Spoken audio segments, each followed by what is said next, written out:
And the next person come together with Miss Heidi Bangle, the Vice President, Project Management and Strategy in for Nexus, United States. Next speakers, Miss Sharon Lim, President, Singapore Fashion Council.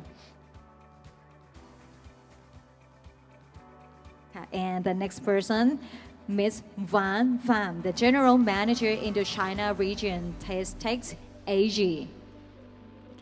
We come with 6 speakers, Ms. Lisa Ramachovan, the Head of Partners and Member Engagement, Sustainable Terms and Trades Initiative, or STTI. And Dr. Dirk Wendigam, Director General, Eurotex, the European Apparel and Textile Confederation. And last but not least, Ms. Diana van der Poos, Operating Partners, Go Global Retail, the Netherlands. So this is all the 8 panelists and 1 moderator that going to hold the session for the last session of this event. All right. So I believe that, okay. So we're going to start with the first speakers who are going to talk on this session. Let me pass the stage to you, Ms. Shi Phan, Technical Advisor from Vitas, Vietnam. All right. Thank you. Thank you for being here with us, and especially thank you for the organizer for this wonderful opportunity. So we are here at discussing about the sustainability and circularity. Thank you. Yeah. Maybe I need to turn like this a little bit. Oh, thanks. That's good. Yeah. I would say that these days is really heated talking about the ESPR, the European has leadership in designing a circularity agenda. And from VITAS, or Vietnam Textile Association, we do support the leadership of European on that aspect. It is ambitious, but it is working for reducing environmental impact of the product from the beginning to the end of life. So it means a lot. But also, we want to work together to learn how to make it implementable on the ground. And on that context, we would like to share with you what is practiced that VITAS has been working together with industry and also different stakeholders in the country on the topic. So I would say that circularity is understood by European EU. It may be a little bit different. It's a consumer end. But when it comes to the country, and united in ASEAN, is our colleague talk in the morning, is so much with production. We also think about the consumer in our country, 700 million in ASEAN, maybe at some point, but now it's so much with production end. And it is where we look at the waste management, from how to transfer or to transform that to value creation. Does it move? A few facts and number on Vietnam. And Vietnam is quite, the number you already see in the morning, that it is quite large production. We talk about 46 billion US dollar export in the value, and EU comes second after US. So what happened in the EU impact to a significant portion of our production. And it's not only production, it's 3.4 million workers behind that industry. And here, I would say that maybe look at the last point, because we had a small chat with Sharon in the morning, that looking how to make technology landed, looking at investment signal. So we have been talking about circularity for the last more than 10 years. Now it's time the manufacturer, the technology is talking about real production. 2025, last year, we have a first recover factory. It's closed loop recycling on cotton and polycotton. And we have heard quite a lot about Syre, a Swedish firm, plan to have a production in Vietnam by 2029 and start construction in 2 years. And it is close to 1 billion investment factory. It's a large scale. So the investment is follow the regulation, pressure, and market pull. But I would not go too deep into that. That is not enough time for that. And then look at what does it mean on the ground. Yeah. So producing 46.2 billion garment, it means quite a lot of post-industrial waste. And the number is, we estimate only the export-driven apparel or garment clothing one. We talk about 250,000 tons of post-industrial waste yearly, data 23. And only 60% of that have been recycled, but mainly downcycled. What a waste, right? It is a waste, but we can turn this one to better than just downcycling. And why it happened like that? We can talk about the market, it's not there yet, but it's coming. But to make it reality, even if we have investment, it's not like a piece of cake, we all know that. So Sarah and I in the morning also talk about the whole ecosystem. And we analyze the ecosystem behind, and the really weak point to make it happen. So far, the same from Bangladesh, same from Vietnam. We talk about the waste collecting and sorting. Of course, it needs to be improved along the way to talk about that big picture. But the challenge is the rest, I mean, yarn spinning, fabric, or garment, it has been supply chain for long. But that waste management used to belong to the like a linearity, the linear economy. Now how to make it a part of circular is a challenging.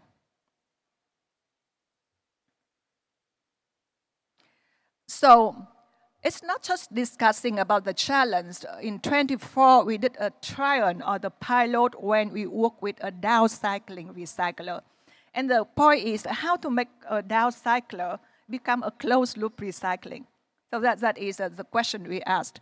So after a year or so, it has been a lot with the process, but you can see the young lady wearing the shirt is about 30% of post-industrial textile waste.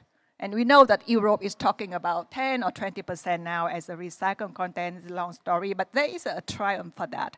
And it's not only the fabric, it is the downcycler also working on their working condition and other point so that they got the global recycle standard ZRS certified. So it's also have a social impact for the transition. So I think that with the pilot, it's not only just about the shirt. This story has been discussed with our ministry in Vietnam, discussed with different business stakeholders to see that there is a possibility of working together to upgrade a downcycler to the closed loop. It's not easy, but the story needs to be started with evidence. And it's not only textile waste. I think that our colleague in Thailand talk about agricultural byproduct. So the fiber report, look at the data 23, 24, so it's a newly published one. And surprised to me that Vietnam is the biggest producer of pineapple leaf fiber. And it's interesting. I think that the theme of ASEAN in unity could be reflected here. The factory based in Vietnam, but the sourcing, the pineapple leaf, comes from Indonesia, Thailand, and Philippines. So we also see that the movement of the textile waste or the own of the secondary, the feedstock for circularity, we might not need to be seen in a kind of silo thing. Cross-border trade and conversation are important to make it happen because we need economy at scale, not pilot anymore. And it's not only pineapple. The report in 21 is quite outdated, 4 years already, but the number is staggering. It's 13 million tons of cellulose-based is available in Vietnam for future product based on agriculture byproduct.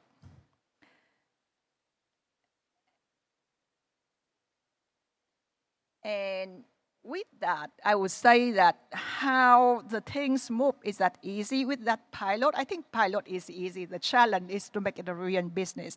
And it is where we challenge ourselves at Vitas that how Vitas position itself in really contributing to the transformation. And we see that, I would say, it's so important to, it's inspired, as I said in the beginning, we do support EU requirement, but it's so important to have a dialogue. And then we look at it's EU is that discussing a lot post-consumer textile waste. But as a production country, I would say that Indonesia, Thailand, and Vietnam, China, and many other, we ask the EU to look at pre-consumer waste too. Because it's a challenge, it's an opportunity, and pre-consumer waste may be considered in the discussion on that one. And that is a fist-up strategy, because it's not only at that legislative level, it's important to be driven by EU, but do not exclude the concern or our challenge of handling pre-consumer waste in production country. And also, I would say that the learning from the EU may translate soon to how we as a Vietnam with more than 100 million population and other to handle our post-consumer textile waste. That is in unity, action in unity, I would say. And then it's not only talking on, I think dialogue is super important, but also as a production country, it's important to have a work on the ground, it's a real action. And it is where we look at the weak point, remember that it is with waste sector, we look at the value chain upgrading, because turn a waste treatment company to a tier 3.5, or someone who possesses textile waste that could be recycled is a big game changer. And that is what we need to look at. And also, we have been looking at the compliance to EU requirement. And then we talk a lot about the DPPs these days. So it is the form like really working across the actor. Sorting for circularity is different from waste management. And DPP readiness is we are looking at. And then I would say that is the role of the VITAS in really making the action in a country scale, because that's what we do believe, that with circularity, we will need to look into these matters. I would like just to end my sharing just with the kind of inspiring quote from one of the colleagues. The opportunity is clear, and also the threat is there.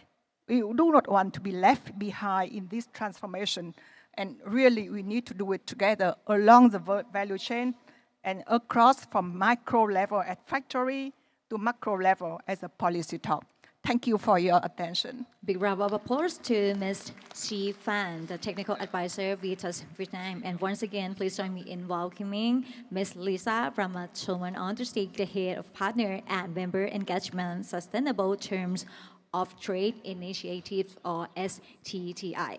For the next presentation is going to hold by Ms. Amanti Perella, the Head of Group Sustainable Business, MAS Holdings, PVT, Ltd Limited, Sri Lanka. So, okay, I will hand on the stage to you.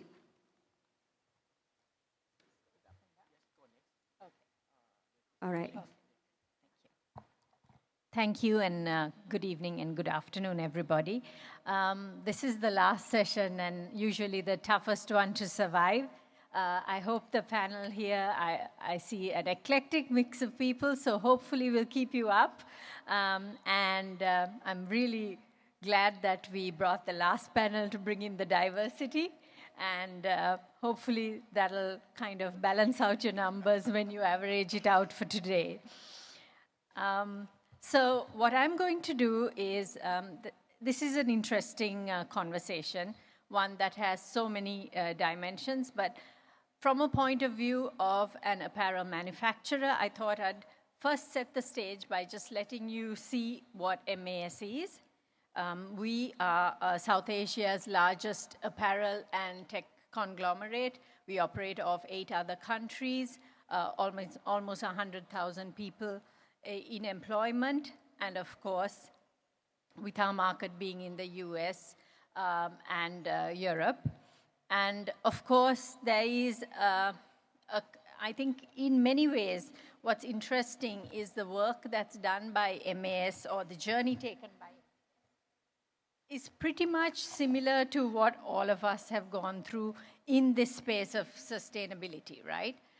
We mirror the broader kind of evolution that the apparel industry itself has had, from globalization driven primarily by, say, efficiency and scale, towards a future where trust, transparency, resilience, and sustainability credibility will increasingly define our competitive advantage.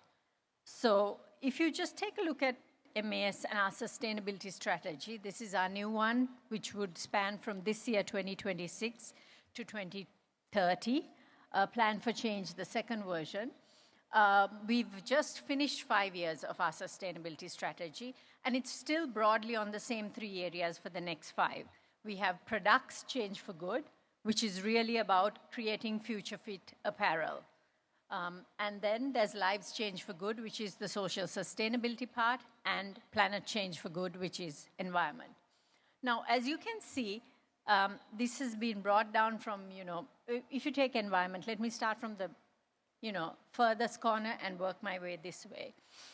Planet, you have the 5 main things that you would be dealing with, which way you look at it. It would be climate and emissions. It'll be circular waste management. It'll be, of course, chemistry. And then we have biodiversity and water.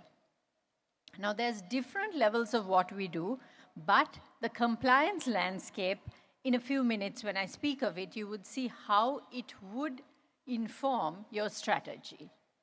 Lives Change for Good, of course, is about sustainability. You know your diversity, you know your work around ethical workplaces, etc. But if you look at what MAS is doing, yes, we worked for a long time on equality and the women's agenda, but we've realized now that if it is to really change, the fair care economy is what we're after for the next 5 years. There is a disproportionate care burden on the female workforce, and we all know it, wherever we come from. And this not being sorted at the root will never allow you to have true diversity in your company, even if you give every single opportunity or measure possible at your workplace. There is a bigger force that is really working against this agenda. And of course, when we look at community, we've worked in multiple areas and we continue to be there for what the community needs. But climate adaptation is what we've seen as the biggest disruptor and the biggest opportunity to meaningfully contribute in the next few years to your communities. It's increasingly clear that one company or a philanthropic organization is not going to be a savior in a disaster-driven world. And whether you like it or not, all of you are paying the price for climate adaptation. And coming from the global south, that is where, whilst all the work needs to be done and needs to be done somewhere else for mitigation, if you honestly ask me, the adaptation lies fair and square with us. So let's bring it back to the conversation we're having today. And I'm not going to even go through this. I think all of us know it. It's the converted here. Why is South and Southeast Asia great for apparel and strategic? You know the cost competitiveness, you know the skilled workforce, you know the proximity to key growth markets, and you know the increasing importance beyond cost, right? But let's see, what is it that we think sustainability will bring to our market access? Sustainability is already transitioning from a nice to have to a non-negotiable condition for market access, but not in the simplistic manner that we would think. It's not like someone saying, I'm going with them because they're sustainable, right? I mean, historically, manufacturers compete on price, quality, speed, and scale. Now we see a fifth dimension emerging, that is regulatory readiness, right? Which is within transparency and verifiability, and those are key to make it into the market. So what we see happening is, albeit rather slowly, a shift where sustainability is moving from being primary sort of brand-led, reputational agenda to becoming embedded in trade architecture itself through policy and regulation and the changes in global sourcing, right? I mean, let's see, a well-known fact is, EU is bringing on that change. And a very clear example is the move towards the digital product passport through the eco-design, sustainable products regulation. But what this significantly does is it shifts sustainability from a brand storytelling to a market infrastructure entry, right? And most regulators and brands are seeing this. So, which is why they're demanding, although price might be a triggering action, right? Consumers are also looking at having a story to tell. They're not ready to pay, and we had this conversation, right? But they do want to be aligned with the right people. So this is creating a major kind of structural shift on how brands build supply ecosystems, right? What we're increasingly seeing is supplier-based consolidation towards fewer strategic partners, preference for vertically integrated suppliers, increasing demand for digitally traceable supply chains. All of this, what it does is a sourcing destination can still offer the lower labor costs, but if it lacks traceability infrastructure, credible environmental data systems, due diligence, governance capabilities, it increasingly gets flagged as a higher risk sourcing option. And there in it, the answer lies. The shift has enabled a company to position itself less as a transactional supplier, but as a strategic partner. That's what companies that are getting on the traceability, the regulatory work, is seeing. You are being viewed as a strategic partner, not just someone for the here and now. A strong real-world example is Nike's supplier, sourcing approach. They have publicly stated that their sustainability performance is integrated into supply evaluation alongside things like quality, cost, and delivery. So we can increasingly see that ultimately ESG regulations are redefining the sourcing landscape and the competitiveness. But manufacturers that will remain strategically relevant are unlikely to be those competing only on the traditional areas of cost, but capable of combining operational excellence. Finally, when we look at our area and across markets, what do you see is the biggest gain that we can have? Whilst there's, we've got to be honest, whilst there's broad alignment on the direction of supply chain transparency and environmental accountability, implementation differs significantly across regions. And this is why, if you take a look at it, EU is highly regulation-driven, disclosure-heavy. US approach is more fragmented and more on the enforcement orientation, like, the California way, CRP, etc. And Asian markets are just evolving to, bow to various gods that are asking us many things. And I really think that it isn't a regional solution we need, so much so as an entire value chain solution. Because a single garment, for instance, the cotton is sourced from one country, the yarn is spun somewhere else, the dyeing is somewhere else, trims are from multiple suppliers, it might be manufactured finally in Vietnam or Sri Lanka, and the retail distribution is probably Europe and North America. So you really need us to see, whilst the industry broadly supports sustainability objectives, fragmented implementation, inconsistent standards, unrealistic operational timelines, and the disproportionate burden placed on manufacturers to get all of this done, right? This morning we had this conversation about how there is this idea that the brands would lead the manufacturers and the manufacturers would lead their supply chain. If you are in this industry, there's a very good chance that your suppliers are 3 times your size and you are just, 0.2% of their business. So it isn't just a tier system. So we need the conversation to be a lot broader, and that is why engaging at an industry level is something we do, and even Johan here sits with Jaff and Felix, because it's really important that we engage in the dialogue and demand a place at the table. And if not, push back, even where regulation is concerned, saying, listen, we do all of this. Is this regulation really necessary? Or does it already meet your requirement through something else we're doing? And I think that conversation is super important. So highly advanced manufacturing ecosystems, emerging sourcing hubs, vertically integrated economies, low-cost manufacturing markets, right? That is what this region is. So let's find solutions. I think sustainability and the regulatory landscape is here to stay, and it's a good one. But we need to make it work for us in a language that is understood and easy to implement. Thank you. Big round of applause to Ms. Amanti Perella. Thank you so much for a valuable presentation. So the next session is going to be held by Ms. Heidi Bangle, the Vice President, Product Management and Strategy Info Nexus United States. As she works here, she actively contributes to the developments and the growth of industry. So if you're ready, I hand on the stage to you once again. Okay, thank you.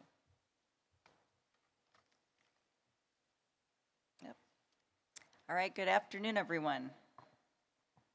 Okay, it's great to be here. Thank you for joining our session. Let's see if I got the clicker right.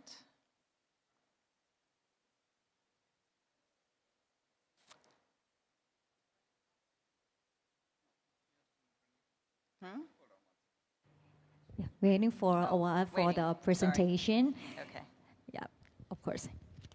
And maybe in this time you can talk about the session that you're going to describe. And Sure. Yeah, it's coming. There we go. Perfect timing. Okay, excellent. All right, so, we're talking a lot about kind of this convergence of sustainability and trade compliance, and I'm going to hone in a little bit on the brand perspective and the new rules of market access, and really talking a lot about what we're seeing on the need for transparency, which heard a lot about today, which is excellent.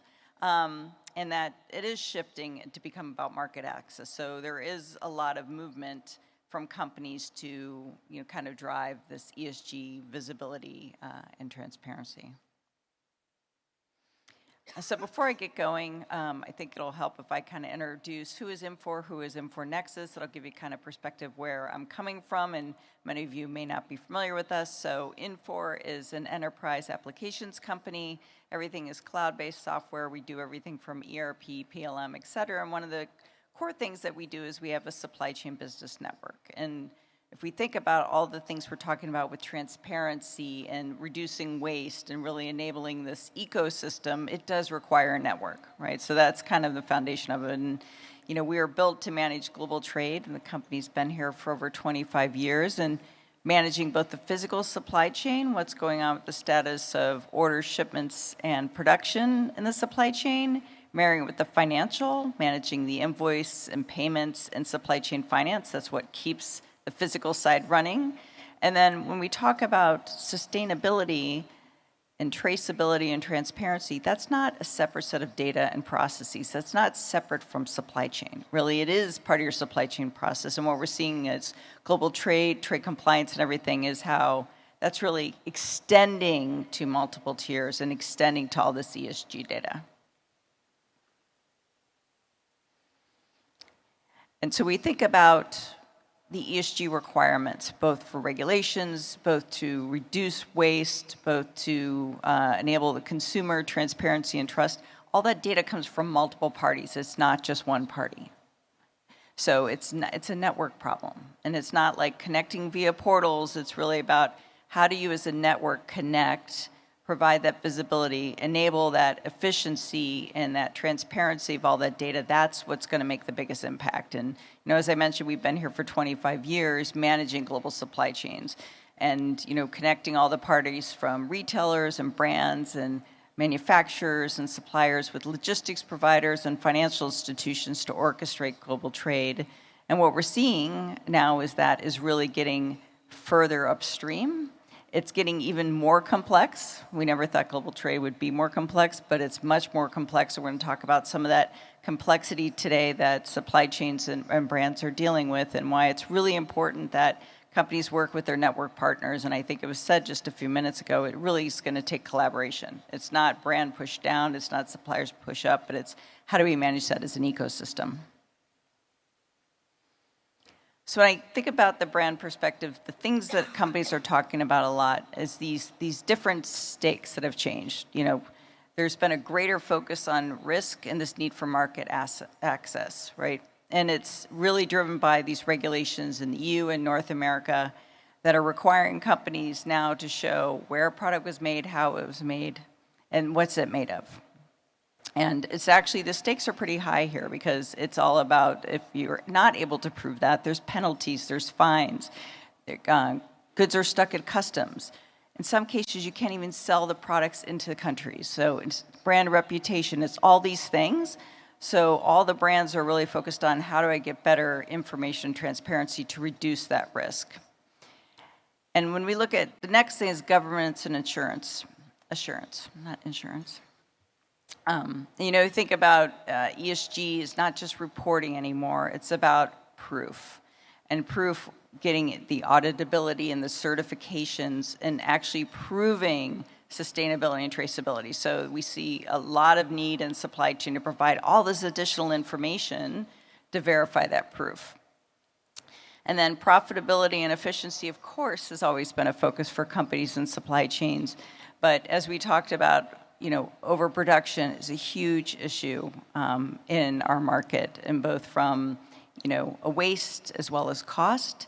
And then there's a lot of waste in garment production today. There's in addition to overproduction, there's a lot of excess inventory, expedite costs, there's environmental waste, water usage, et cetera. So what we're seeing is companies really trying to figure out how do you make sustainability part of your supply chain operations and efficiency, so that way you can reduce costs and reduce the environmental impact. So these are all the discussions that are happening, and certainly every company's on its own journey there.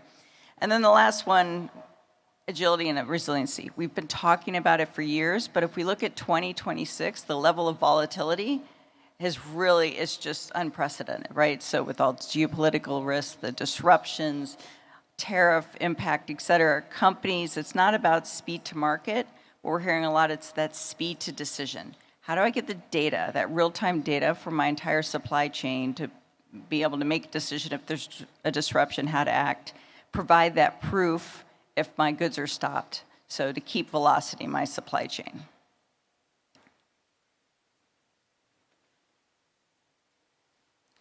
And it's been kind of interesting to look at it. We think about ESG, and it's this influencing all these different factors that are very interconnected, right? It's the right thing to do for companies, for business, for the world. But it's also compliance is pushing it. Customers are pushing it. All this is forcing companies to look at their technology, their processes, and their business strategies, and it's all affecting them at once. So it's very complex.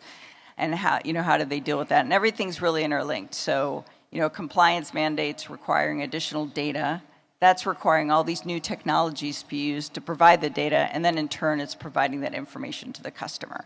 So if we think about managing supply chains and managing relationships, all the data and all the business models that are transforming across the supply chains, I find is extremely interesting, because companies have already been grappling with how do we make our processes more efficient, how do we optimize across our supply chain, and now they also have to manage, and companies have to manage, how do we become more responsible. And so one of the things back to market access that we hear, a number of companies are really working on multi-tier transparency. And this is something we've seen a lot of progress in the last few years, and it really varies by company, and we see them at all different levels. And it was great to hear transparency being such a focus today, because I think it's being a requirement and not even just the right thing to do, but now we see with all the regulations, you need to be able to prove where it was made, how it was made, et cetera. So what we see is, companies are doing, again, to promote responsible sourcing, avoid those penalties and lost sales, respond to detentions and product inquiries. We had one customer that was stopped and had to prove their goods were not made with forced labor. It took them 4 months to get all the data. And then 3 months for customs to go through that data. So they missed a whole selling season. So there is a market access impact here, right? So now it really becomes, how do you get that transparency and how do you make it part of your regular supply chain process versus this standalone process? Mitigating risks, and then some of the other things that were kind of interesting I'll talk about in a minute is tariff compliance. So we've been talking a lot about regulations and the right things to do in ESG, but what we've seen, on the North America and the U.S. side in particular is that enforcement. And that is the right key because it's, I feel like the U.S. has really moved fast on the need for transparency and has put things in with regulations quickly. And then what we saw with last year was, with the tariffs, they wanted to ensure that no one was evading tariffs by doing illegal transshipments. So now companies all of a sudden had to be able to prove where their goods were manufactured overnight. So enforcement is really driving a lot from the U.S. perspective. So I thought that was great that you mentioned that. And it varies. Each regulation, the data requirements. So what we really see is brands are scrambling. They're turning to their suppliers, requiring all this different information. It's varying by the various regulations and the enforcement. So it's an incredible amount of data and processes that everyone needs to provide now. So where we'd like to work is how do you create standards? How do we work all together? Because it's a little chaotic. It's not just complex, it's chaotic. Oop, I double-clicked, triple-clicked. All right. And so we do see transparency is the number one focus, and we see it in a number of ways. So a lot of companies are mapping their supply chain. I'm sure you're involved in that. Everyone asking for data, different data, somewhat the same data. What we see is mapping, but it's also connecting, right, and collecting data. It's very much risk-based, and a lot of companies are still there. They have not got to tracing yet, right? More advanced companies are starting to trace. It's trace to support the regulations, trace to support product claims. Some are doing tracing and preparing like mock audits in case they are stopped because they don't want to spend 4 months and miss a whole selling season.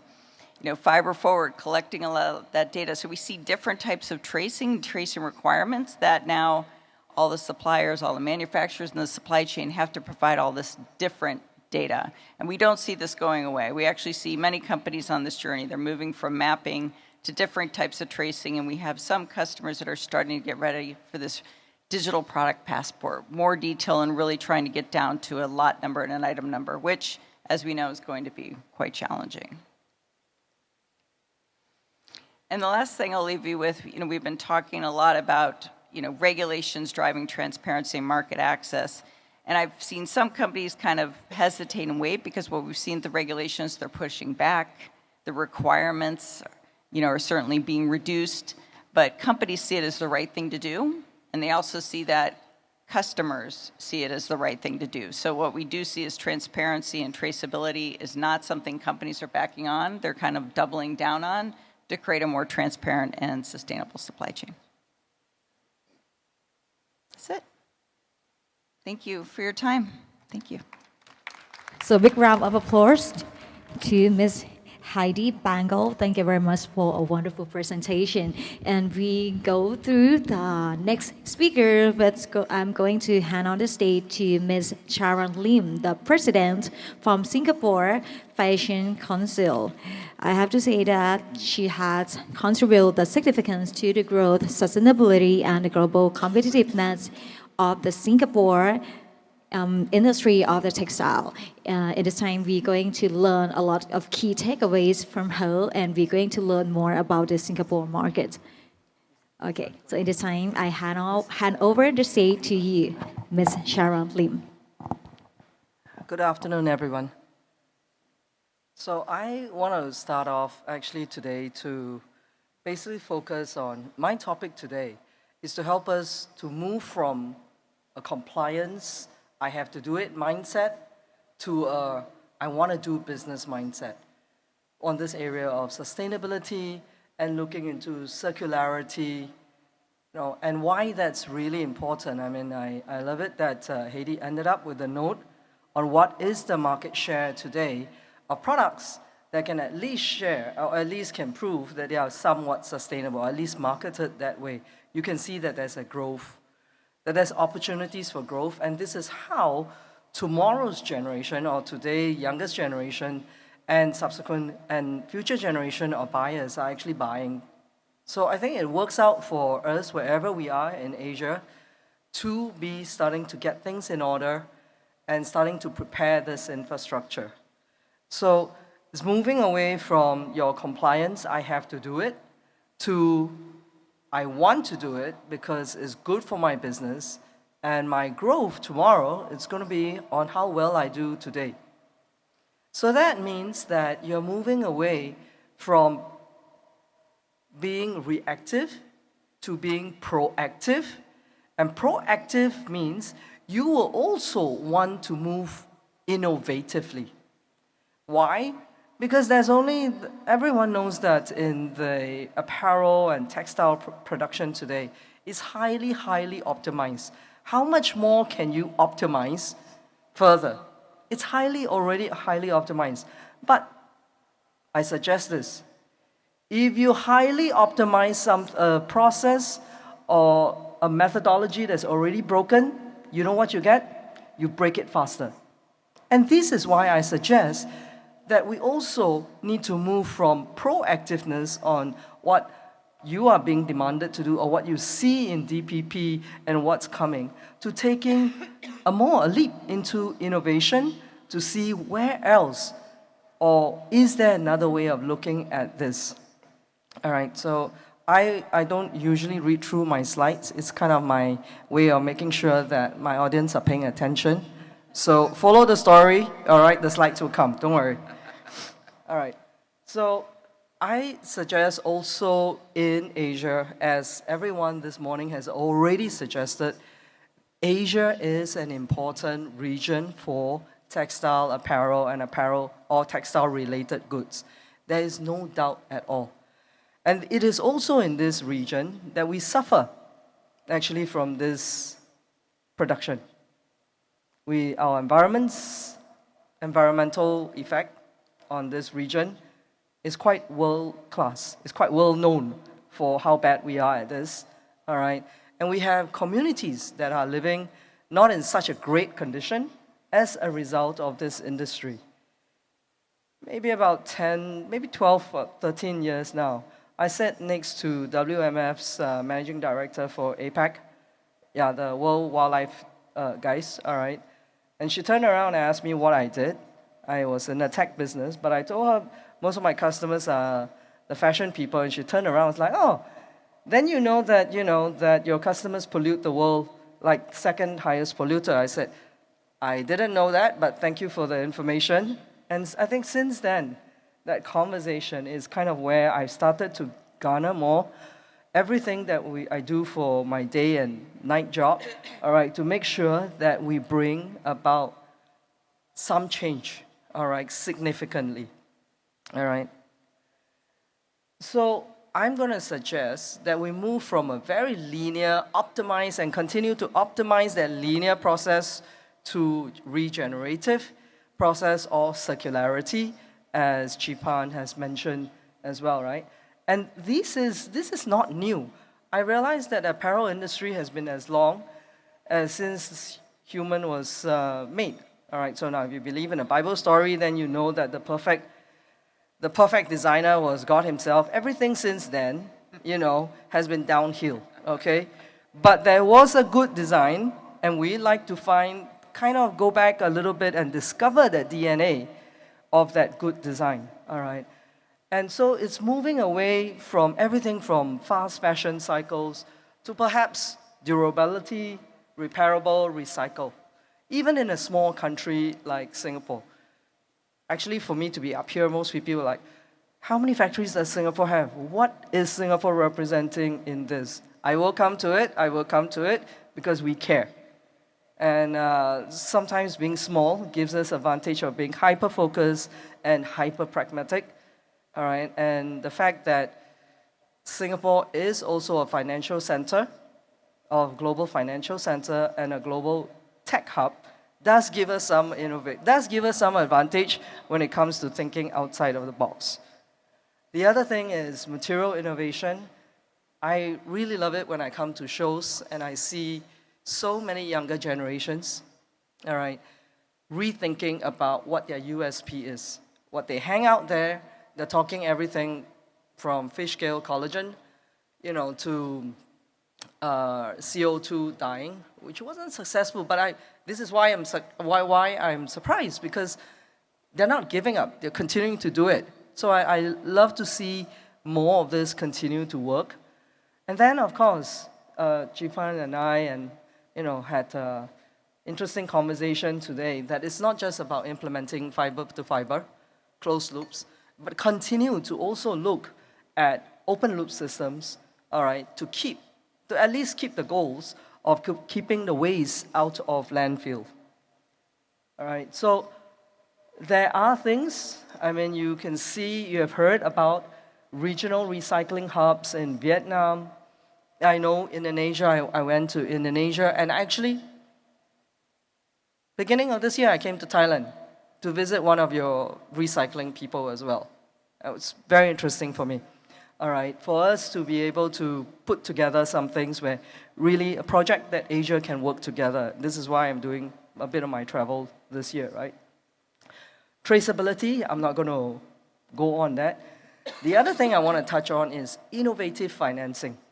All right, I think that in an environment where whenever I talk to my customers, whether they are brand retailers or factories, all right, or I talk to my members who are retailers, brands, and factories, all right, they just lament about how bad the economic headwinds are, and margins are no longer there. Yeah, I hear the same, complaints and the whining and all that, right? In the midst of this, how in the world are you going to unlock innovation when people are no longer... It's not that there's a lack of will to adopt. It's just that I don't have... What do I do? Who's going to help me with this? But then yet, the environment, national interests, foundations and all that certainly are all out there. And this is where Singapore comes in as well. Okay, so lesser known, but 2 years ago, we were able to get this organization called Temasek Foundations to open up a textile track, all right, to look at innovations, funding or working with innovations that we can bring to our ASEAN neighbors, all right, in order to see adopters come in early in the process and start working with some of these post-revenue companies. Post-revenue could be they just have a product, and now how do I get to market, or how do I get to the adopters, right?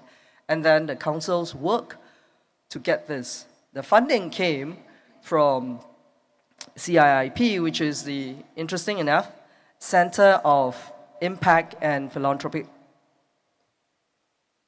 So, is there financing? I think we just have to be creative, and this is just one example, all right, that we're trying to unlock. People who care about the environment, who care about people, who wants to see the planet flourish, there are ways to basically bring this in, and this is something that we've been working on. So it's been 2 years running in a roll, and we're going to roll out a couple more things, which I will tell you guys about here. So I want to say that Avtex, I've been with Avtex for 2 years. I'm a kid compared to some of those guys here, all right, who's been here. But I ask and I say the reason why I'm here is because I find that the ASEAN platform, this ASEAN platform is a very powerful platform. Beyond sharing, we can connect dots if we really engage together with each other, and which is precisely why on the part of Singapore, we do try to bring our small country's strength to the table to our Asian neighbors as well, and then to say, what can we do together? Connect the dots, start engaging, start testing, and if it fails, what else did you expect? All right? But don't stop. All right? So, sharing knowledge, harmonization, all right, and joint advocacy is really something we need to do together. But a voice, any organizations to live with integrity, the voice must come together with actions. Then I think every year, things you see, you bring more and more to the table of showcasing of real champions and more generations as well. So we have actually for us ourselves, it's called the Path to 2030 Asia Growth Engine. All right? And what that looks like for us is how do we help Asia's textile industry take a phased approach to building sustainability competency. Most of you here know that you don't develop those competency overnight. If we have goals of 2030s, if we have goals of 2035, the truth is MSME, this is not just for manufacturers as big as MAS, they are big, all right? But this is for everyone in the room. Every micro, small, medium enterprise has got to get on board and actually learn this competency, right? So we have a kind of a phased approach of how we want to take that. 26 to 27, bring alignment. I'll show you some things that we are launching. We are already starting to test, as I explained to you, with the Center of Impact and Philanthropic, all right, with small innovations or innovations that we think is really quite groundbreaking, all right, and as well organizations similar to them around the world, all right, and then in the midterm, all right, perhaps looking at investing into regional recycling infrastructure, people upskilling, circular design, and other material innovation projects. And then on the long-term leadership, all right, basically learning ourselves. We are a small country. We only learn with our neighbors. Because you are the factories. If you're not implementing, we're not learning much, all right? So why do we, as you can see, this is the key challenges that we have identified. All right, I want to just show this, but not mention too much because you guys know as well. Last point, consumers do care today. All right, and I think any brand who wants to scale, all right, makes a mistake of not putting sustainability in their USP today. If you want to scale tomorrow, it took, okay, it's not a, I look at a retailer like Shein, for example. It took them 10 years to grow to about 60 billion, a privately held company. But man, the amount of problems that they face along the way and the problems they will face along the way, it's just so hard to backtrack when you are this big, all right? So start small, start where you are, and this is why we feel that consumers do care today more than it was 10 years ago, right? So a few programs Singapore is doing. One of them is the Textile Circularity Consortium, where we basically put together everything from AFTEX partners, design councils, technology providers, financial institute, academics, all right, around more than just Asia, actually globally as well. And then to try to establish some sort of an R&D, in a few areas. Now, these are showcase, all right? So basically bringing the adopters, this is where the ASEAN supply chain partners come in, for them to actually get right at the start, be a part of the design solution and not wait until some innovation has been designed and you can't make any changes, and then you go to the factories and they say, I can't afford it, it's too expensive. But what if we backtrack and brought some of these innovative supply chain factories right at the beginning, of the design process with some of these core tech people, all right? And that will mean that we are focusing on fiber to fiber and also open loop, all right? Digital traceability, we are looking at who's out there, how AI is going to do a bunch of work for us, and of course, all the sustainability manufacturing standards, all right? Also a team looking at should we harmonize it for Asia, and if we do, how do we do it? I'll also show you some of how we are collecting our data points as well. Amplifiers program, that's the program I shared with you guys about. It's basically bridging catalytic capital or impact capital, all right, with deep mentorship and ecosystem, meaning adopters access, all right, to be able to bring about this circularity adoption a lot faster and a lot deeper, all right? The Bridge Fashion Innovator, one of my favorites program, all right, where we basically innovate all the solution providers. So we invite the solution providers from all around the world. We actually take them a bit of a closed rooms, evaluate their tech and all, they run through a program with us to actually understand the industry first.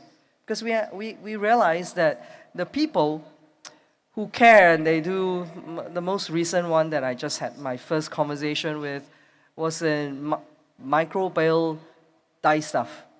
Just basically using microorganism to produce dye stuff, all right? They may not be ready for real adoption, but the only way you know it is not after they finish doing a bunch of stuff. The only way you know it is if you start phasing it out and bringing some of the adopters, maybe the textile mills, maybe the dye houses, bring them in early and start the process and see actually what needs to be in there. And then after that, look for the funds. You know, the Chinese have a saying, I think it's the same also for most Asian countries. They say that if you can solve a problem with money, it's not a problem at all. But I tend to agree with that. Most of our problem is not money. Most of our problem has to do with our design, the way we are looking at things. That's actually most of our problem. All right. This is something that we are going to be launching. I'll give you the QR code so you guys can sign up if you're interested. The other thing, as I said, Singapore is quite known for is our tech, innovation, and AI. All right, so or at least for the Asian sector. So we recently started to develop and work with different people actually to develop this AI. Now, the goal of this AI tool was to actually prepare for the Singapore brands, retailers, you know, and designers to be ready for all these regulations that's going to hit them soon. All right, but the regulations are rapidly changing, and this is why we decided that we'll put together an enable it through artificial intelligence, all right, to put this diagnostic tool out there to allow micro, small, medium enterprises, not just the large enterprises, to use this, be able to gauge their baseline, at the end of the day, be able to gauge their baseline. If I, for example, if I decide that I was going to sell to California, what do I need to watch out for? Answer a few questions to understand your own readiness. So we call it the Sustainability Readiness Index, or STRI for short, all right? And we will continue to actually bring STRI out, more and more phases of STRI, in order to make it more and more comprehensive to do this diagnosis. But also, the next step is to do recommendations. And why now? Some of you have touched on this. I would not need to touch on this, but I think business resilience, you know, and growth is two good reasons for doing it now. I have groups of startups that works along with me very closely, and I tell them, you know, the first dollar economics, guys, What that means is first day, first dollar economics. All right. If you know how to get things done on your first day and on your first dollar, you likely have many more days and many more dollars ahead. So why now? Because it's past, the problem is there, waiting for someone to solve it. If you are not part of the solution, you're part of the problem. All right, so STREET does this. It assesses, it identifies, it recommends, and it gives you a roadmap. That's kind of how we've designed it. And how it'll help, actually many of even your micro guys, is that it'll give you a baseline on where you stand based on where you want to sell. I think that's really important. All right, and this is made without cost to basically almost anyone. So we'll be releasing this in July, and so feel free to sign up and register for it. And last but not least, I just want to thank everyone here. I totally enjoy, at such forums, what I enjoy most is the learning from everyone. So thank you for teaching me, because then I can go back and hopefully do a couple more good things for everyone. Thank you. A big round of applause to Ms. Charlene Lim, the President, Singapore Fashion Council.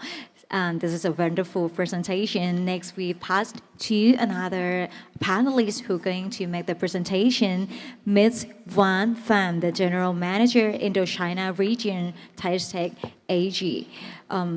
She has an extensive experience in apparel manufacturing and textile industry with the international trade and industry development. So at this time, I will hand over the stage to her once again, Ms. Wan Pham. Oh, sorry, Ms. Wan Pham, sorry. Yeah, thank you for your kind introduction. Good afternoon, good evening, everyone. Today I'm very happy to be here to introduce with you about the BFAS Beyond Compliance. How manufacturers can stay competitive in a regulated global market.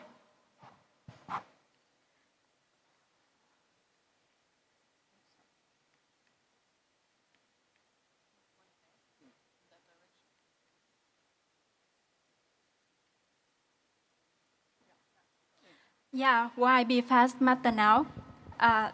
Yes, there are many reasons that's why BFAS matter, but here I summarize here for 4 reasons. The first, that the chemical safety in the textile is under global scrutiny now. The second, that it is the rise in the regulator and also the reputation risk. The third, that due to the demand of the consumer as well as the regulation, so that is the brand, supplier, and lab must align with the BFAS requirement. And the last one, certainly, it is the need of the sustainable, transparent solution across the supply chain. So, beyond that reason,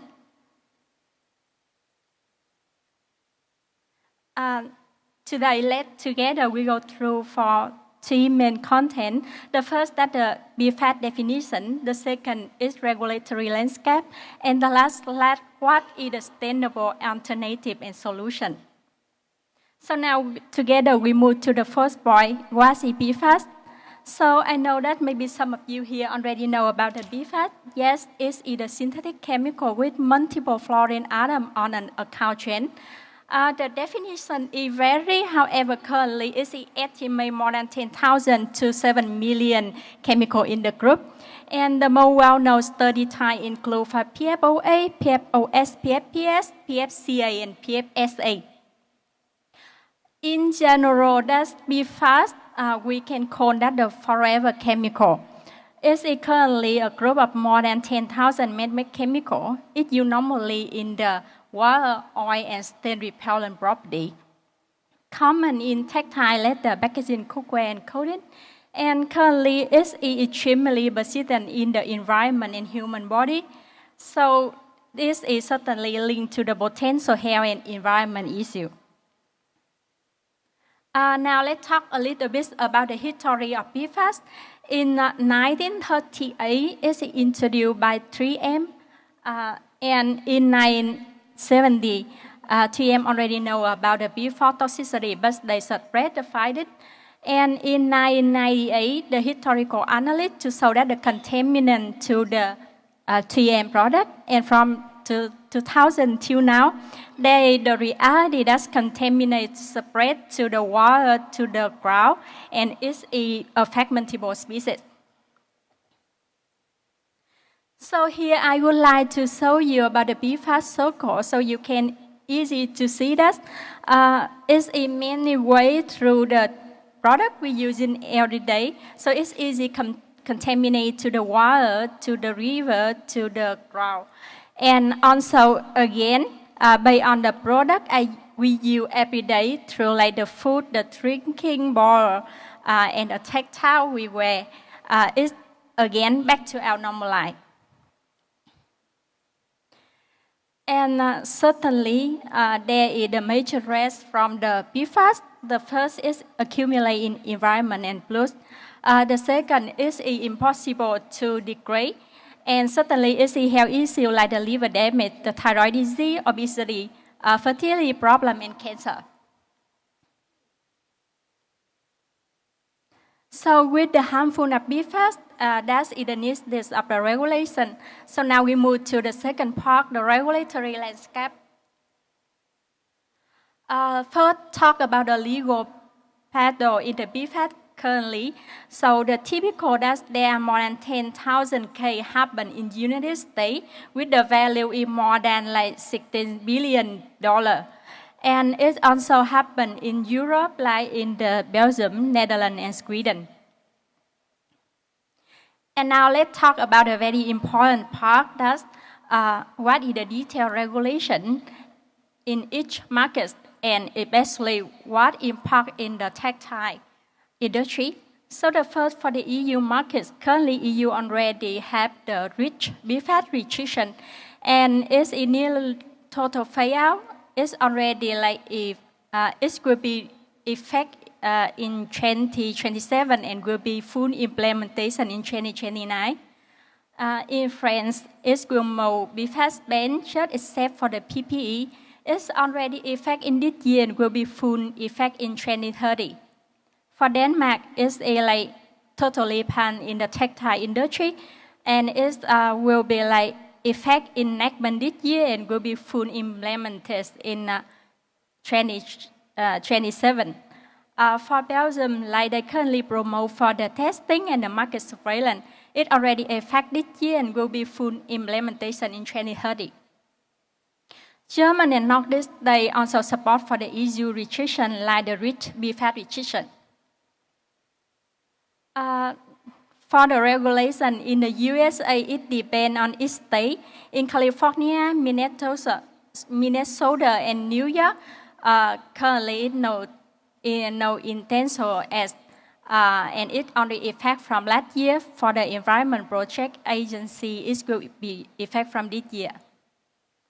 For Canada, it will be classed based on the PFAS approach and will increase in disclosure. It's already impact in 2025. The other country in Asia, like China, Japan, South Asia, and Australia, they also ongoing to control the standard tightening. Let's move to the long-term regulation. For long-term regulation, like currently, I think that the ECHA proposal is the most comprehensive about the long-term regulation. And currently, in 2026, they are currently addressed from more than 5,000 comments from the stakeholder, and it's a like plan to submit the final solution to the EU for the next year and will be effective in next year.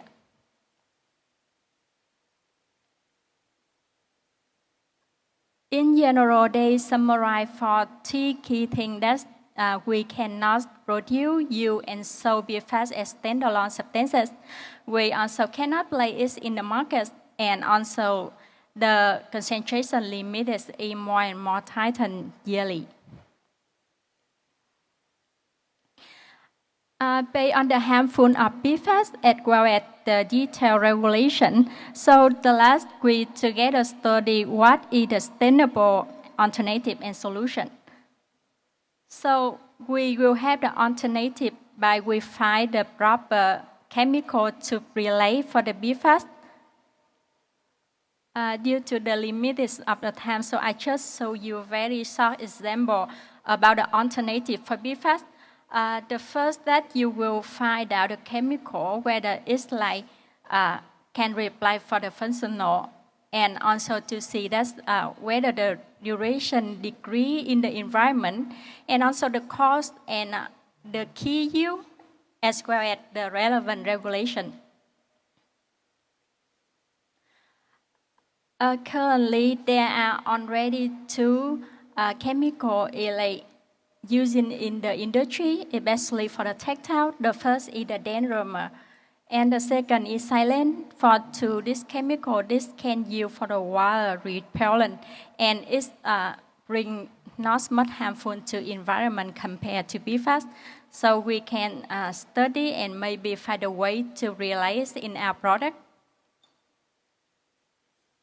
We find a solution or alternative. We also have a testing solution.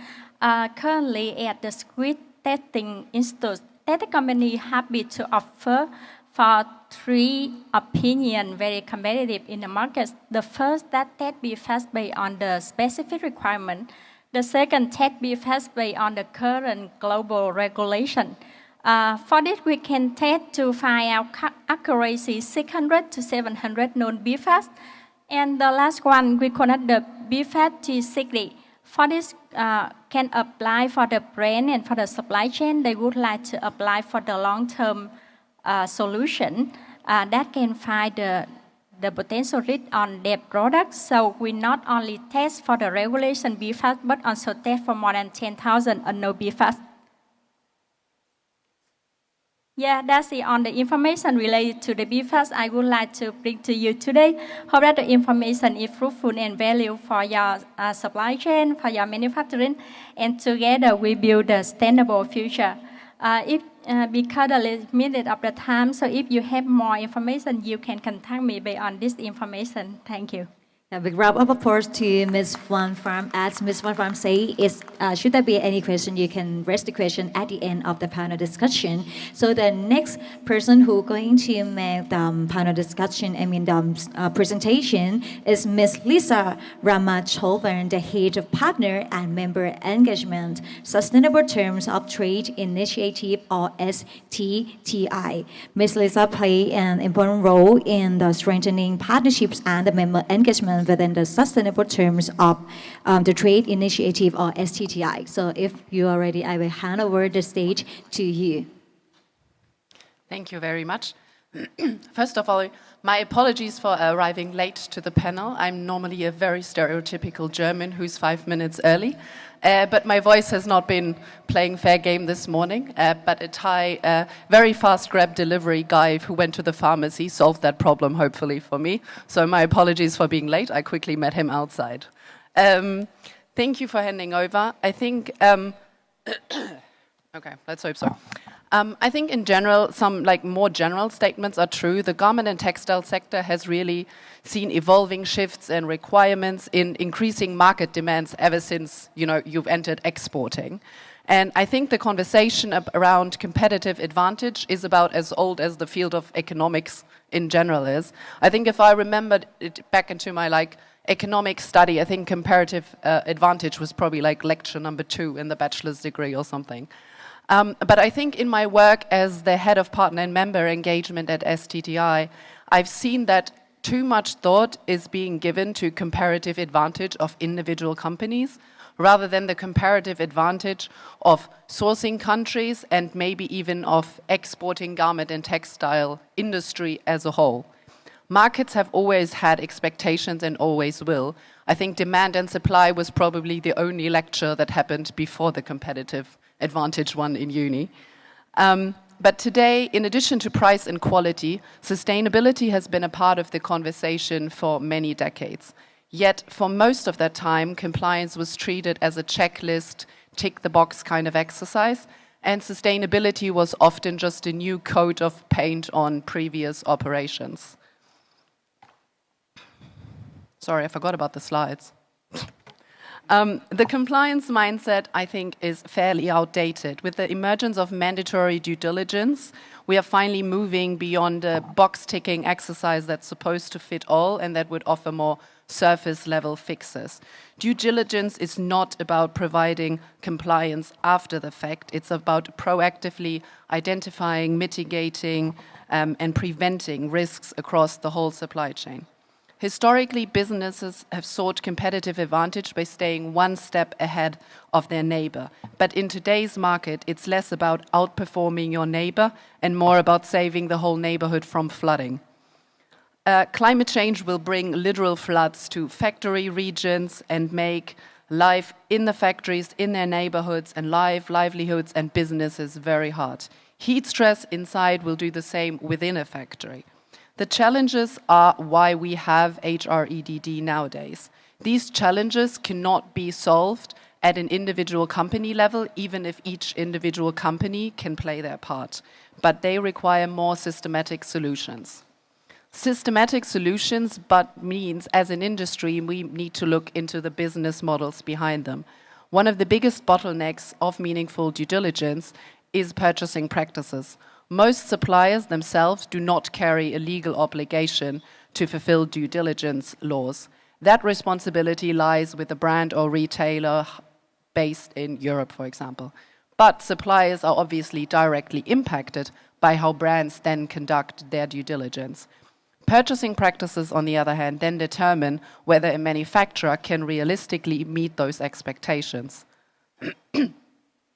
Yes, due diligence requirements are rising fast, and suppliers can meet them if the commercial terms are workable. You want more carbon reduction in production? Then your payment terms must allow for cash flow. You want decent working hours? Well, forecasting and planning need to reflect that and not incentivize excessive working overtime. So due diligence is not necessarily about what happens inside the factory today. It also is very much driven by the commercial relationship. Lead times, pricing pressure, forecasting, contract terms all shape whether due diligence can succeed. If these practices remain misaligned, then even the most committed supplier cannot deliver on the goals we're trying to achieve. And I think this is where the market access comes in. As due diligence law and ESG-linked trade measures expand, poor purchasing practices may not become a competitive risk, but they will make due diligence ineffective.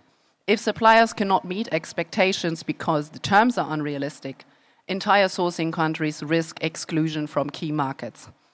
And here's the constructive part of the message. I think we have the opportunity to move from burden to advantage by embedding sustainability and due diligence in purchasing practices. We can redefine competitive advantage not as a race to the bottom on price, but as a race to resilience, credibility, and long-term access to market.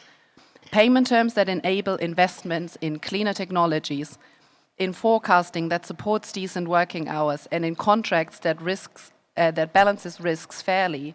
These are the foundations of competitiveness in a globally regulated economy.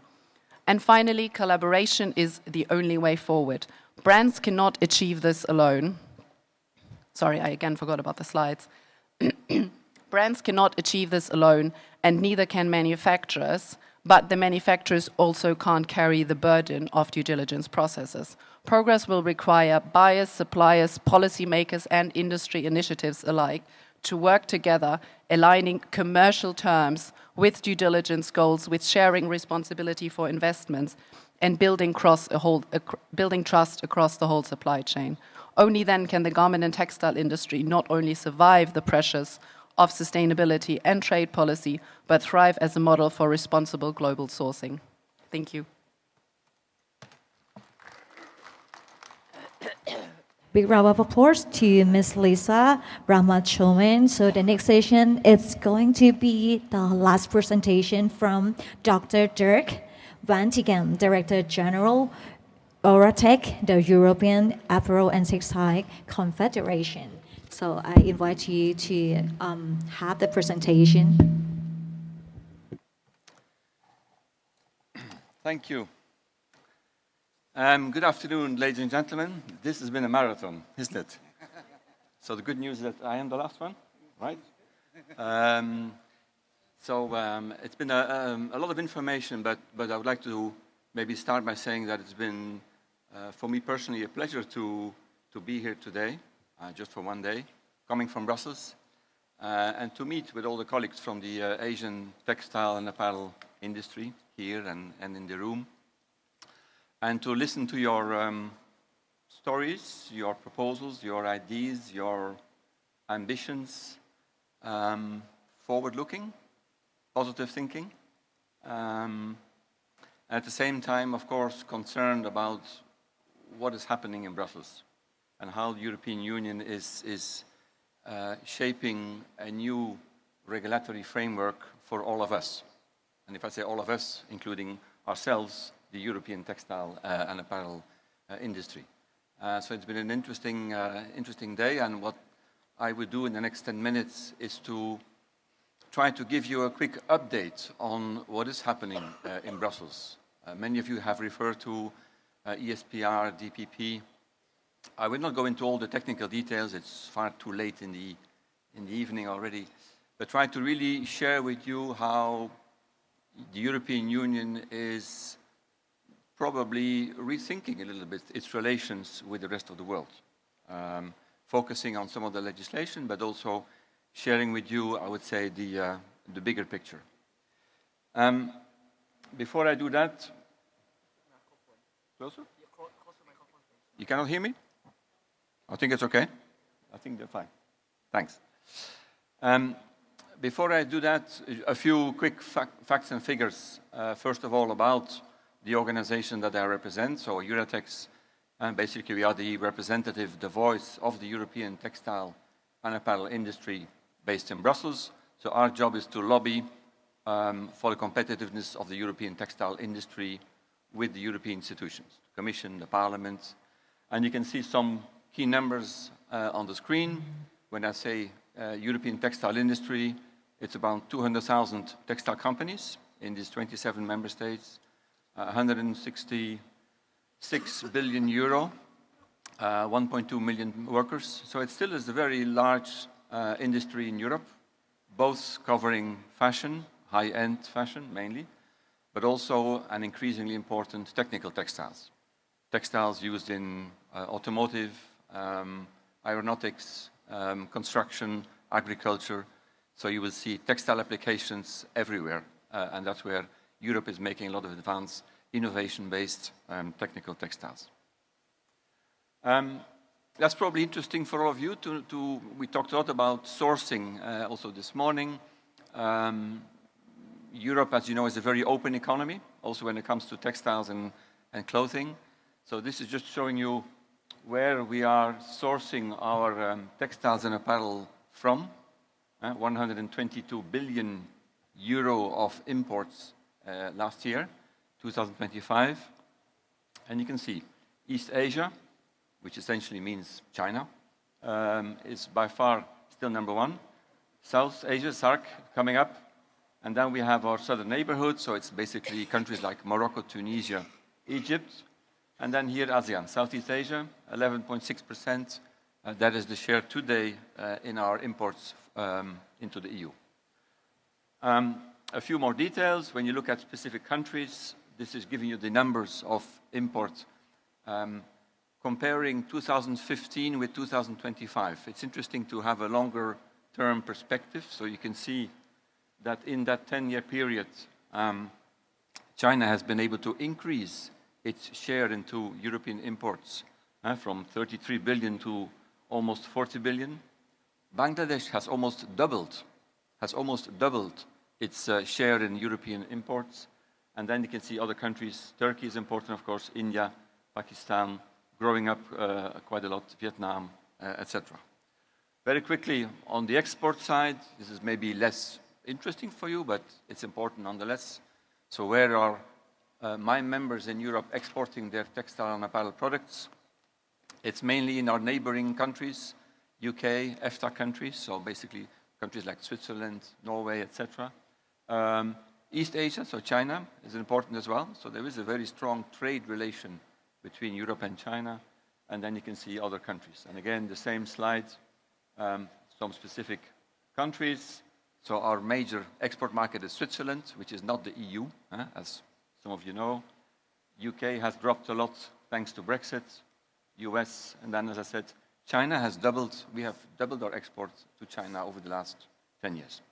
So this is very quick, some figures, but focusing a bit more on, as I said, the regulations, what's happening in Brussels. Again, we can talk about this for hours, of course, but the main piece of regulation is, of course, this EU textile strategy, which was adopted in March 2022.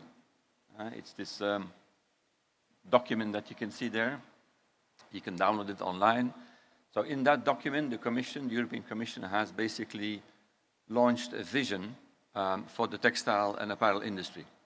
And that vision is all about reducing the environmental footprint of the industry, reducing our waste, being more transparent across the supply chain, promoting higher quality textile products, trying to get rid of the low quality. That's the whole idea of this textile strategy, which was at the time part of the bigger European Green Deal. Now, since 2022, that vision is being translated into legislation. And that is what many members here, many colleagues have referred to, the ESPR regulation, the Waste Framework Directive, where we talk about waste collection, extended producer responsibility, digital product passport. All these concepts that you hear about are coming out of this textile strategy vision and are currently being decided, being negotiated into the technical details. And this work is still ongoing. And as Eurotex, we are involved in it on a daily basis, negotiating with the Commission, with the Parliament, what will be the specific details when we talk about the digital product passport, which data elements will be included. When we talk about recycled contents, how much recycled contents will be included? Do we count per product, per company, per batch? So all these very important technical details are currently still in discussion.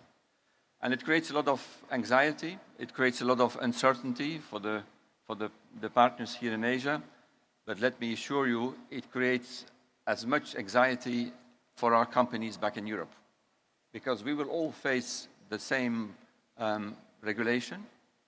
And the additional fear that I want to share with my colleagues here in Asia is that the additional fear that my European companies have is to say, we will comply with those new regulations, with those restrictions. What about our colleagues/competitors outside Europe? Will they also comply with those rules and regulations? Answer, we don't know. And so there is a big fear in Europe about maintaining a level playing field in this global kind of textile ecosystem. And so while we are discussing the technical details of all these regulations, we insist very much on the proper enforcement of those regulations. And we've heard somebody talked about enforcement before. So it's not just about setting rules of the game, it's making sure that every company, whether it's based in Belgium, Bangladesh, or Brazil, that every company will comply with those rules. Otherwise, we have free riders, and otherwise we will have a situation that companies who invest in sustainability, because that's essentially what it's about, will have a disadvantage against those companies who basically do not care so much about sustainability and have a competitive advantage. And I can tell you today in Europe, companies that are investing in recycling, in sustainability, the market is not rewarding those companies as of today. And that is linked to price, that is linked to consumer behavior, that is linked to the behavior of the brands. There's many elements. We don't have time to discuss all this. But it's important that we need to be honest as manufacturers, again, Asia, Europe, US, South America, that we have to be honest that today, the framework that we have, the market that we have today, is not really incentivizing sustainability. We all believe in it, we all hope for it, we all invest in it, new technologies, startups, we have plenty of them in Europe, for sure. Most of them are holding on for the regulation to be adopted and to be properly controlled. So that is a little bit the situation that we are today. On top of this ongoing work, and I think I put the deadline, the timeline, sorry, 2028, 2029, more or less, these rules will be entering into force. There are other developments happening in Europe, in the sense that many of you spoke about geopolitics. We have a problem with our American friends. We have a war in Europe. We have an energy crisis. Our relations with China have become difficult. So there has been a change in, I would say, thinking in Europe, in Brussels. And the change of thinking is to say, yes, we want to be sustainable. We want to be the best in class. But we also want to be competitive. And so the whole debate that we're having since 1 or 2 years is to say, how can we reconcile our sustainability ambition and maintain a competitive industry in Europe? Because let's be honest, very open about this, we don't want to be dependent on supplies coming from outside Europe, whether it's China, whether it's US, whether it's somewhere else. We want to secure our own supplies, at least for critical products. And so there are these initiatives, I will not talk about it in detail, but there are a list of initiatives that essentially are on the table today, and the draft, but all aimed at maintaining a manufacturing base in Europe. Europe wants to maintain its relations with the rest of the world, wants to remain an open market, but at the same time, we don't, as some say, Europe has maybe been a little bit too naive in the past, and therefore we try to rebalance that relationship with the rest of the world. And for example, this Industrial Accelerator Act will probably propose that for some products, we want those sensitive products to be made in Europe, because we don't want to be dependent on an external supply, because some chemical products, maybe some technical textile products, batteries, whatever, we need to make sure that we have our own supply of those sensitive products. So we are trying to rebalance that relationship between Europe and the rest of the world. At the same time, we are also reorganizing our trade relations. And I put here some examples of free trade agreements which are either been adopted recently, which have been implemented. It's not complete. For example, I think Philippines is missing, but we have recently negotiated this free trade agreement with India. We are implementing the free trade agreement with Mercosur. We've agreed, we made a deal with Australia. Indonesia is there. Here in Thailand is under negotiation. The whole thinking behind this acceleration is to develop new partners. Europe is looking for, I might say, new friends around the world with whom we can share values, sustainability targets, principles on which we can work together. So there is this acceleration of, it's basically a reorganizing of our relations between the EU and the rest of the world. And again, of course, this is in response, first of all, to what has happened in Washington, very clearly. US is no longer our friend, so we need new friends. And so we have this acceleration of free trade agreements. At the same time, Europe is becoming more strict in controlling products that are coming into the EU. Again, traditionally, the European Union is a very open market. Any product comes in many cases, without any proper control. And this applies very much to fashion products. The online platforms that all of you know, low-value products, less than 10 euro per item. We reached 5 billion items. 5 billion items last year. That's around 15 million items every day. None of them is controlled on PFAS, on other chemical restrictions, durability, compliance. So this was happening in the past. Today, we're saying in Brussels, this has to stop. We are okay to have these products coming in, but tomorrow we will control them. We will control them to what extent they comply with the same standards, sustainability standards, social standards, which we are imposing on our own companies inside Europe. It's all about the level playing field. And there's many things happening around this enforcement and market surveillance. But one important decision that was taken a few months ago is to create this European Customs Authority. So 27 member states have agreed to merge their national customs authority into a single European Customs Authority. It's a fairly dramatic change. So 27 countries have accepted to transfer their competence, their legal authority, to a central European body. Obviously, with the objective to be more effective, centralized data, and better control, again, the quality, the compliance of products that are coming in. In the same way, the GSP system, which is very important for many countries here, the GSP system is being revised. It's being a little bit made sharper to avoid, again, that some countries are too dependent on, for example, textile products, pushing for more diversification. So all in all, and there are other examples, and again, in interest of time, I don't want to make it much longer, but I want to share with you that Europe is changing its vision, its strategy, in the sense that we want to remain a close friend, partner, also here with Asian countries when it comes to textile industry, sustainability, etc. But we don't want to do it alone.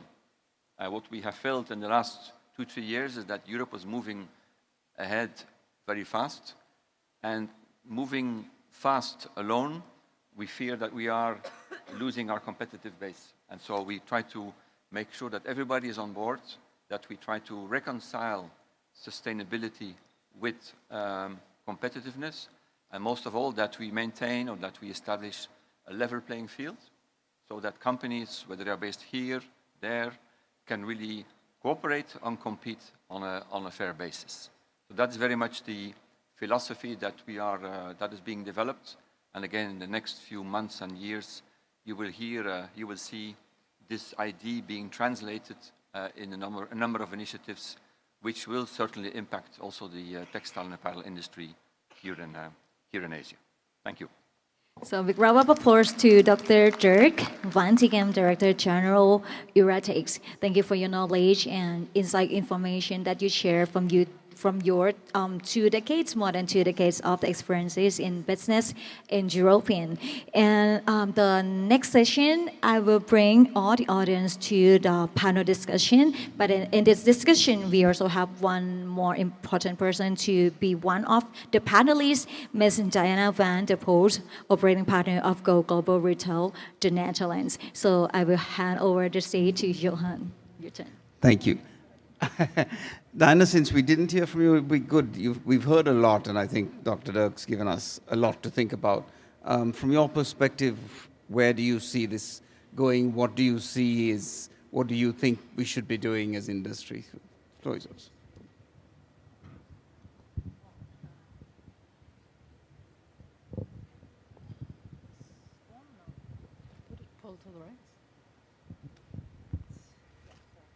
Yeah, sorry. Oh, I think that question covers quite a lot, right? I've worked in Asia for the last 28 years, coaching apparel manufacturers. So I've coached, I think, 3,500 factories in my life in order to, let's say, comply or be a good partner or be a better partner for either European or global apparel brands.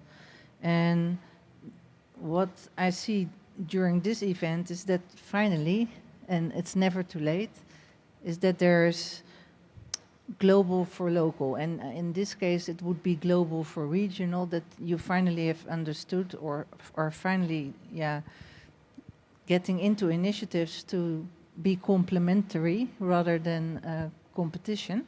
So I think that's an extreme positive sign and absolutely the way forward. And what I also learned from the Thailand organization is that we have to be honest that I think the market is quite saturated when it comes to apparel and textiles. So it's not a market that is anticipated to grow with high numbers rather than only organically. And that is also something to monitor really closely, that we see different communities, different target audiences, people with different likings.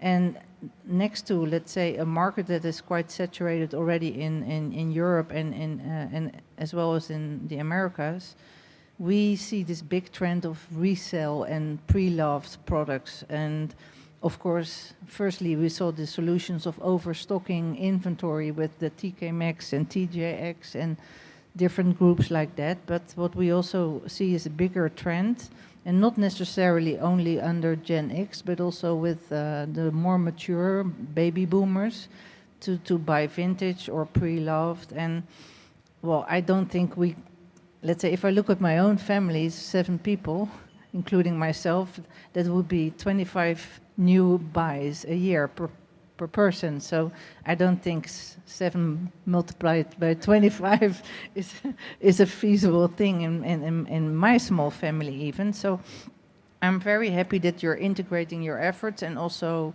in a very frank and open discussion with the Asian countries to see where the competences and skills of one country excel to the other, or where others are, let's say, more advanced in technical textiles. And we have seen this also in the past. Taiwan used to have garmenting and apparel factories, and they moved into a different value chain, right? They became the technical apparel, technical fabric manufacturer. So I think it's a super important platform here to discuss and support each other. Super.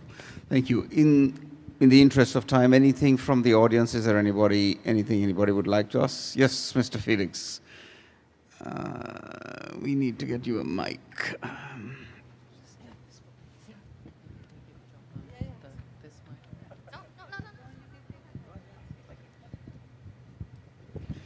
He's my chairman, so when he asks a question, I have to jump up. Thank you. I think this Miss Wan. I think, sorry, it's who is sitting next to you? Sharon. Yeah, okay, so, Sharon, yeah. So I think my first question is for her. Now, actually, she brought some very good ideas saying that for the sustainability factor, she was telling that you are telling design for longevity and fast fashion, durable products and repairable products. Now this means, for the brands, it's going to generate less income. I mean, when they are going to have no fast fashion, durable products, repairable products. So do you think, are they willingly going to do this one? Because we here as manufacturers or supply chain, some partners, I don't think here there are many brands are here. But even if you look at the fast fashion, some of the brands, almost like 100%, their deliveries are through air freight. Some brands, I'm not saying. So that means a lot of carbon emissions. And but I think we haven't seen that, it's coming down.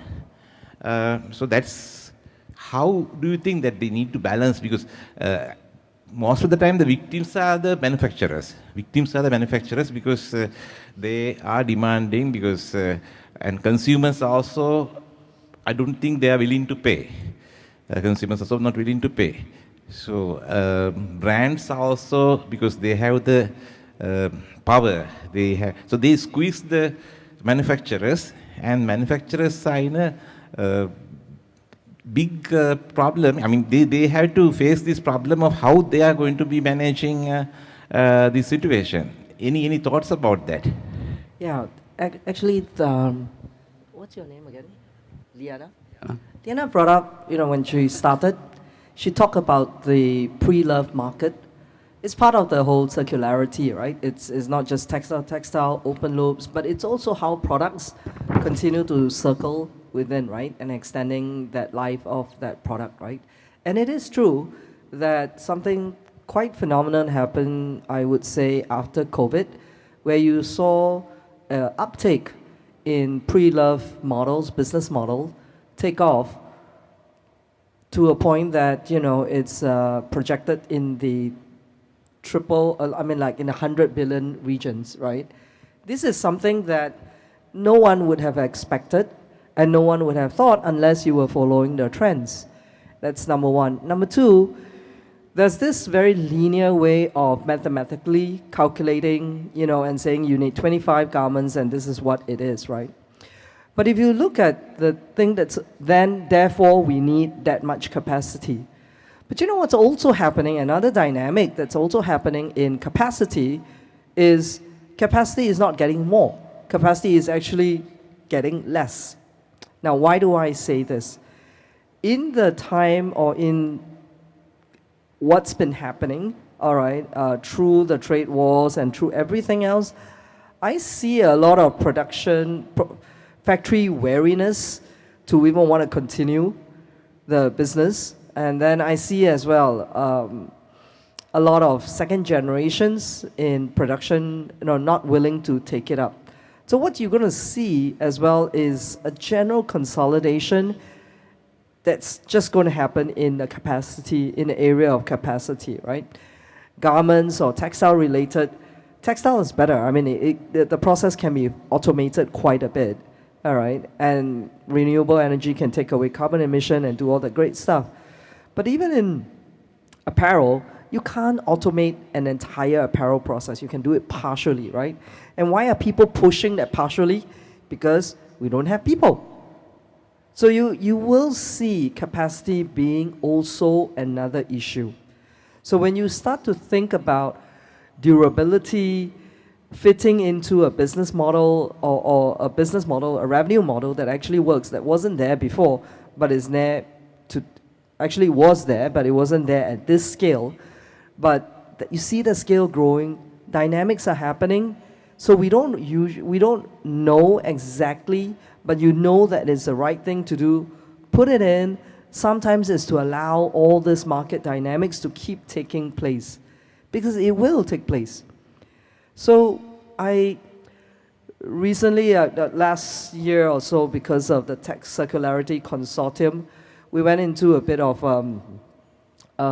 research on how we look at fashion rentals and all that, right? And the numbers was like a single garment itself being sold repeatedly because it's demand driven. So it's time based, right? So after I get a box, I return you the box. So the same garment goes through 70 times of rental. Each rental itself is almost maybe about $15.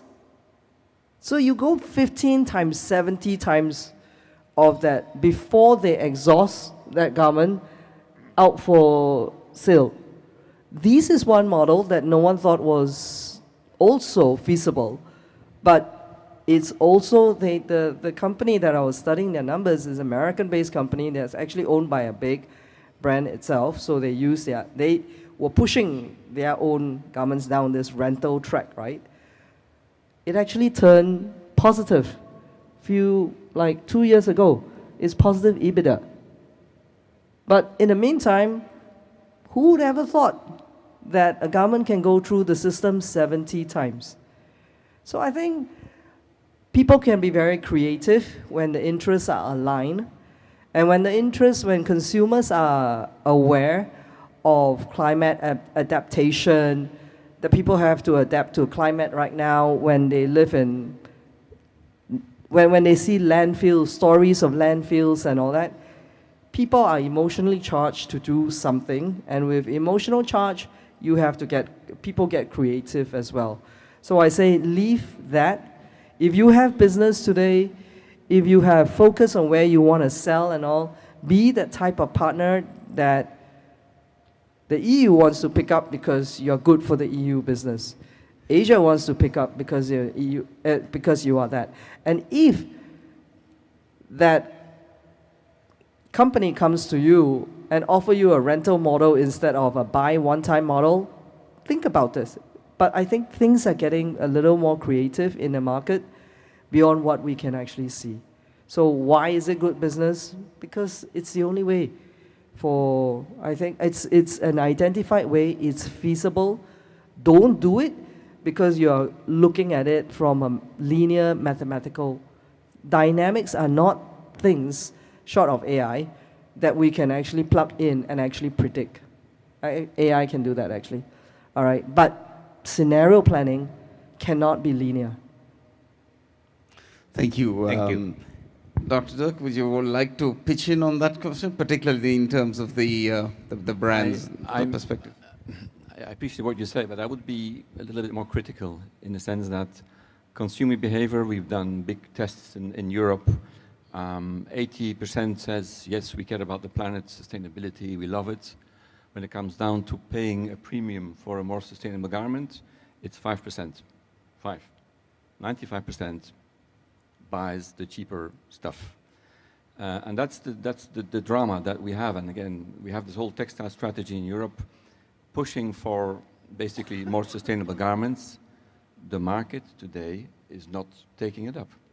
It's of course, and again, I don't want to be negative. There's plenty of great initiatives, startups, but when you look at numbers, when you look at volumes, and because the market is not taking it up, the brands are very hesitant to go all the way into sustainable garments. We speak with big brands every day.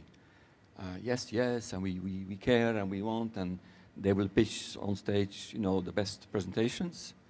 Again, look at the numbers. It's capsule collections. It's for the facade. It'll be maximum 5-10% of their turnover. And I'm not here blaming the brands because it's so much competition among them. Because if one brand would say, let's go sustainable, they might lose market share because of some other players going with a different business model. And again, the conclusion that's why our conclusion is the only way to make it happen is regulation, is legislation. And it's strange to say that as an industry representative. We don't like regulation, we don't like laws, but our conclusion after working on this for 5 years is that if you follow pure the market, it's not, maybe not yet, but it's not sufficiently happening. So therefore, unfortunately, we need the rule maker to establish sustainability criteria, to establish transparency criteria, so that the consumer better knows what he or she is buying. So we are, I'm sad to say, almost dependent on the regulator to push for the sustainable textile industry to go forward. I wish it would be different, but that's... Sure. Yeah, also from a German perspective, for example, in German cities, there's lots of shops where you now rent fashion. Most people my generation know about them if it's a bigger major city. So for example, one thing I've noticed that was quite interesting is there's quite very new clothes in those shops, and what they did was a couple of the brands said, we will stick with the linear model of selling directly to the customer, but every time they send something back to us that is unopened, that creates a lot of inefficiency. I mean, there's been multiple scandals of where the new products get burned, etc. So they said, okay, instead of getting the return to us, we'll send the return to the rental shops. That way we don't have the inefficiency of having the returns, and we can test out and trial and error.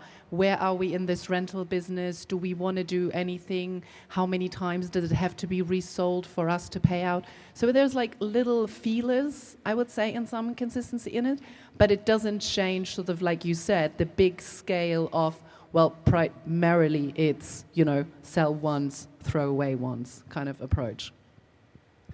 Thank you for that, and I think we're about running out of time, but I just want to make one final comment. I think this conversation about destruction of garments and the legislation that is coming and the call out that we've always made is that what this will do is just push the problem further down the supply chain. And we foresee instances where a brand will say, well, I have to dispose of it. I'll pay you for it, that's fine, but you dispose of it in your half of the world. And this is the biggest danger that I see with this legislation, because it doesn't matter, brands will say, okay, we'll pay for it. That's not the question. The question is, where in the world does all the waste come from that? So with that, it's been a long day, and it's been an excellent panel, and I know we're just about running out of time, so apologies we didn't get through many of the questions that we did want to, but I will hand it back to our MC. Okay, so big round of applause for all the panelists and excellent moderators today, Johan. So I invite everyone to stand, and of course we're going to take a photo one more time for the last session today. So please stand in front of the stage. Our staff will try to manage the position for you for the best shot. Of course, ladies and gentlemen, today we gain a valuable insights into a future of textile and of apparel industries across Asia and beyond. Today we got an information from many countries like Asia consists of Vietnam, Thailand, Singapore. We have India, we have Bangladesh, Sri Lanka, and Myanmar. And we also get some insights information from European sites and United States as well. We got from Belgium and like German as well. That was really being a very good opportunity today that we can gather all right here. Thank you once again, our moderator, Johan. Thank you, Ms. Si Fan, Ms.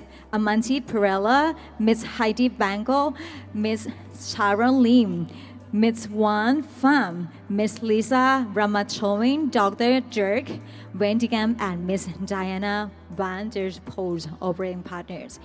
Of course, ladies and gentlemen, I believe that despite difference among countries, we share the common roles, and we share the things that we have in the same way, like sustainability, diversification, supply chain, resilience, and regional collaboration. I hope you guys got a lot of key takeaways from today's events and session. Don't forget that we still have the tomorrow session starting from 10 a.m. in the morning. So